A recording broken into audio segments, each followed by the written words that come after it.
हम देखते हैं कि हमारे नेताओं के बीच में एक बहुत वार्म रिलेशनशिप है और ये तो हमारे लोगों के बीच का एक सिंबल होते हैं, क्योंकि अमेरिका और इंडियन लोग, खास करके हमारे इंडियन अमेरिकन्स जो एक लिविंग ब्रिज बनते हैं, हमारे रिलेशनशिप का एक ड्राइविंग फोर्स है। आज के लिए बहुत धन्यवाद। मैं इंडिया में आती जाती रहती हूँ, अमेरिका में भी अपनी हिंदुस्तानी सहेलियों के साथ सीखती रहती हूँ। मैंने पाकिस्तानी इदारे में भी काम किया है। अब आप सोच रहे होंगे आखिर ये किसके विषय में बात हो रही है। दरअसल ये हम नहीं कह रहे हैं, ये कह रही हैं मार्गरेट मैकलाउड। कुछ इसी अंदाज में जब मार्गरेट ने हिंदुस्तानी हिंदी और उर्दू अल्फाज को मिलाया तो उनकी इसी अंदाज के सब कायल हो गए। विदेशी मूल की होकर भी मार्गरेट बड़ी ही आसानी से बेहतरीन हिंदी बोल जाती हैं और न चाहते हुए भी सबका ध्यान अपनी ओर आकर्षित कर लेती हैं। हाल ही में दिल्ली में आयोजित हुए G20 शिखर सम्मेलन में हर ओर उसकी तारीफ हो रही है।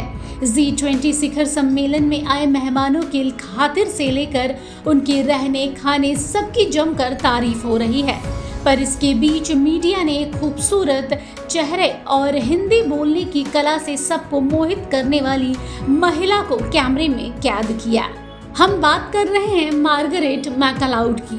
दरअसल मार्गरेट पहली बार चर्चा में तब आई जब उन्होंने एक संवाददाता के सवाल के जवाब में फर्राटे से हिंदी बोलनी शुरू कर दी। इस हिंदी की खासियत यह थी कि इसमें कई उर्दू, फारसी और अंग्रेजी शब्द शामिल थे। ऐसी भाषा जैसी भारत के ज्यादातर हिंदी भाषी बोलते हैं। उनकी इस भाषा को हर कोई सराह रहा है। आइए अब जान लेते हैं कौन है मार्गरेट मैकलाउड। बता दें कि मार्गरेट मैकलाउड एक अमेरिकी डिप्लोमेट है और अमेरिकन स्टेट डिपार्टमेंट में एक प्रवक्ता है। उन्हें एक राजनयिक के तौर पर 14 साल का अनुभव है। मार्गरेट के बारे में सबसे मजेदार बात यह है कि न सिर्फ वो हिंदी भाषा पर कमांड रखती हैं, बल्कि इसके साथ ही वो उर्दू, गुजराती भी बेहतरीन तरीके से बोल पाती हैं। मार्गरेट की लिंक्डइन प्रोफाइल के अनुसार वो अंग्रेजी के अलावा हिंदी, गुजराती, फ्रेंच, उर्दू, जापानी भाषा भी जानती हैं। मार्गरेट ने बताया कि उन्होंने कहाँ से हिंदी सीखी। मार्गरेट ने कहा जब वो दिल्ली स्कूल ऑफ इकोनॉमिक्स में दाखिला उन्होंने लिया था तब वहाँ अंग्रेजी बोली जाती थी, लेकिन जब वो हॉस्टल में रहती थी तो उनकी सहेलियाँ हिंदी में बात करती थी। हिंदी सीखने के लिए रिक्शे वालों के साथ राबता रखती थी, जिससे वो जल्दी हिंदी सीख गई।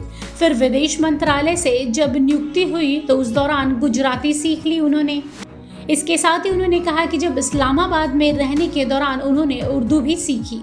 मार्गरेट ने कोलंबिया यूनिवर्सिटी से सस्टेनेबल डेवलपमेंट PhD तो जॉर्ज टाउन यूनिवर्सिटी से इंटरनेशनल इकोनॉमिक्स में बैचलरेट डिग्री और दिल्ली स्कूल ऑफ इकोनॉमिक्स से रॉटरी स्कॉलरशिप के तहत पढ़ाई की है। अगर उनके एक्सपीरियंस की बात की जाए तो वो US डिपार्टमेंट ऑफ स्टेट में फॉरेन सर्विस ऑफिसर हैं। वो रिसर्च असिस्टेंट होने के साथ साथ टूर डायरेक्टर भी रह चुकी हैं। बता दें कि मार्गरेट ने कई विदेशी और घरेलू असाइनमेंट में काम किया है। उनकी भूमिका में उच्च रैंकिंग अधिकारियों के लिए लेखन और पब्लिक स्पीकिंग समेत कई जिम्मेदारियां शामिल हैं। मार्गरेट को न सिर्फ नई नई भाषाओं को सीखने का शौक है, बल्कि वो सीखती भी बड़ी तेजी से हैं। शायद यही वजह है कि वो भारत में रहकर भारत में आम बोलचाल वाली भाषा में पारंगत हो गई हैं। हमारी हिंदुस्तानी भाषा के बारे में कहा जाता है कि यह सिर्फ विशुद्ध हिंदी नहीं बोली जाती। हमारी भाषा में उर्दू, अरबी और फारसी के भी शब्द समाहित हैं। ऐसे में मार्गरेट को देख के लगता है कि सच में उन्हें हिंदुस्तान और हिंदुस्तानी हिंदी दोनों से प्यार है। ब्यूरो रिपोर्ट, सूत्रकार समाचार। हमारा यह वीडियो अच्छा लगा तो इसे लाइक करें, शेयर करें और हाँ, सब्सक्राइब करना ना भूलें।